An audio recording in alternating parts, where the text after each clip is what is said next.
அஸ்ஸலாமு அலைக்கும் வரஹ்மத்துல்லாஹி வபரகாத்துஹு. நம்ம இப்ப ரமலானுடைய மாதத்துல இருந்து கொண்டிருக்கோம். இந்த ரமலானுடைய மாதத்துல ரொம்ப முக்கியமாக சஹருடைய நேரமும் இஃப்தாருடைய நேரமும் பாத்தீங்கன்னா இன்றியமையாத ஒன்றாக இருக்கு. அந்த நேரத்துல நீங்க செய்யக்கூடிய அமல்கள் நம்ம நிச்சயமாக மத்த நாட்கள்ல செய்யக்கூடிய அமல்களாக இருக்காது. ஏன்னா மத்த 11 மாசமும் நமக்கு சஹரும் இல்ல, நமக்கு இஃப்தாரும் இல்ல. ஆனா இந்த ஒரு மாசம் நமக்கு ஃபருளான நோன்பா இருக்கிறதுனால சஹரும் இஃப்தாரும் இருக்கு. அந்த நேரங்கள்ல நபி அவர்கள் என்ன செஞ்சாங்கன்னு தெரிஞ்சு நம்ம செய்து கொள்ளணும். நிறைய அமல்கள் நம்ம செய்யறோம். பொதுவாகவே இஃப்தாருடைய நேரத்துல நோன்பு திறக்கும் போது என்ன பண்ணுவோம், அல்லாமல் லகசம் தூ அபீக்கவா ஆமன்துன்னு சொல்லிட்டு ஒரு துவா ஓதுவோம். ஆனா அதை பத்தி அறிவிப்புகள் ஹதீசுகள்ல இருக்கான்னு கேட்டீங்கன்னா இருக்கு, ஆனா பலவீனமா இருக்கு. ஆனா அது இல்லாம இன்னொரு துவா இருக்கு, நம்ம ஓதக்கூடிய இந்த லகசம் துவ தவிர இன்னொரு துவா இருக்கு. ஆனா அது சஹீஹா இருக்கு. நபி அவர்கள் அதை தான் ஓதி இருக்காங்க.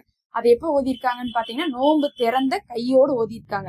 அதாவது ஃபர்ஸ்ட் பேரிச்சம்பளம் சாப்பிட்டுட்டு பிஸ்மி சொல்லி பேரிச்சம்பளம் சாப்பிடணும், ஒரு முடக்கு தண்ணி குடிச்சிடணும். இது ரெண்டையும் நீங்க செஞ்சுட்டு அந்த துவா ஓதணும். அதனால நீங்க அல்லாமல் லகசம் ஓதக்கூடியவங்களா இருந்தா ஃபர்ஸ்ட் நம்ம அல்லாமல் லகசம் துவை ஓதிட்டு நோன்பு திறந்துட்டுனா என்னது, பேரிச்சம்பளம் தண்ணியும் தான், எல்லாம் சாப்பிட்டு முடிச்சு கிடையாது.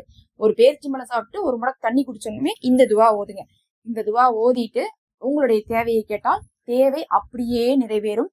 அதுவும் கரெக்டா நோன்பு திறந்த உடனே நம்ம கேட்கணும், சரிங்களா? ஏன்னா அந்த நோன்பு அப்பதான் முடிச்சிருக்கோம். அந்த கூலி என்ன கிடைக்கும், அப்பதான் கிடைக்கும். இப்போ ஒரு காரியத்தை நமக்கு ஒருத்தவங்க ஒப்படைச்சிருக்காங்கன்னா இந்த காரியத்தை முடிச்சதுக்கு அப்புறம் தான் நம்ம அவங்கள்ட்ட போய் சொல்லுவோம், கூலி கொடுங்க நான் செஞ்சுட்டேன்ட்டு.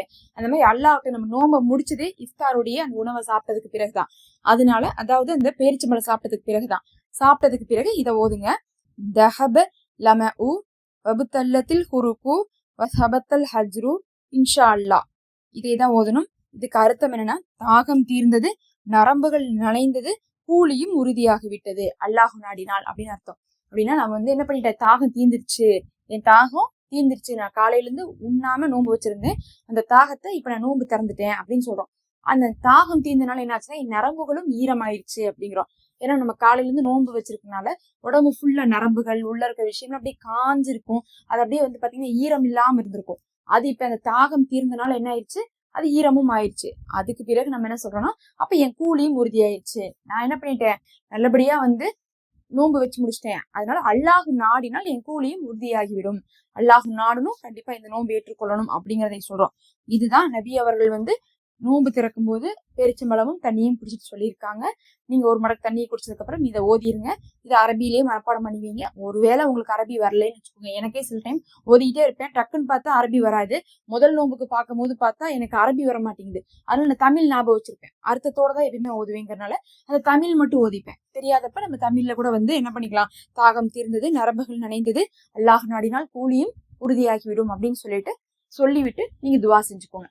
துவா செய்யுங்க. உங்க தேவைகள் எதுவா இருந்தாலும் அந்த நேரத்துல உங்களுக்கு கபுலாகும்.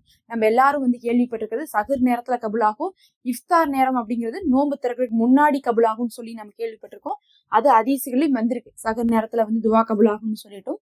அதே மாதிரி இஃப்தார் நேரத்துல நோன்பு திறக்கிறதுக்கு முன்னாடி கபுலாகும்னு வந்திருக்கு. ஆனா நோன்பு திறந்ததுக்கு பின்னாடி இப்படி ஒரு நேரம் இருக்குது, உடனே நோன்பு திறந்த கையோட நம்ம கேட்கலாம் அப்படிங்கிறது நிறைய பேருக்கு தெரிய மாட்டேங்குது. அவங்கனால ஓத முடியாம இருந்திருக்கும். இப்ப நீங்க இதை தெரிஞ்சு வச்சுட்டு இதை ஓதுங்க. எத்தனை தடவை இந்த துவா ஓதுனா, வெறும் ஒரு தடவை தான், எச்சாலா இல்ல, ஒரு தடவை ஓதிட்டு நீங்க இந்த மாதிரி செஞ்சுக்கோங்க. இந்த மாதிரி ரமலான்ல எப்பப்ப என்னென்ன ஓதணும் அப்படிங்கறது நம்ம தொகுப்பா போடுவோம். அதை தொடர்ந்து நீங்க பாத்துட்டு வாங்க.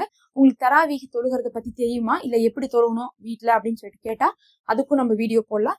இந்த ரமலான் மாசத்துல யாசின் சூரா ஓதணும், நிறைய பேருக்கு ஓத தெரியாது. டெய்லியும் யாசின் சூரா ஓதுங்க. 10 குரான் ஓதி நன்மை கிடைக்கும். நான் பாத்தீங்கன்னா தமிழ்லயே யாசின் சூறாவை போட்டு ஓதி காமிச்சு போட்டிருக்கேன். ஓத தெரியாதவங்க இல்ல நான் யாராவது கூட ஓதுனா நான் ஓதுவேன்னு சொல்றவங்க அதை பார்த்து ஓதிக்கலாம். ஒண்ணுமே முடியலைன்னா கூட நம்ம காதுல கேட்டாவே உங்களுக்கு ஒரு தடவை யாசின் சூறாவை கேட்பது 10 குரான் ஓதி நன்மை கிடைக்கும். அதனுடைய லிங்க் நான் ஃபர்ஸ்ட் கமெண்ட்ல கொடுக்குறேன், கண்டிப்பா கிளிக் பண்ணி பாருங்க.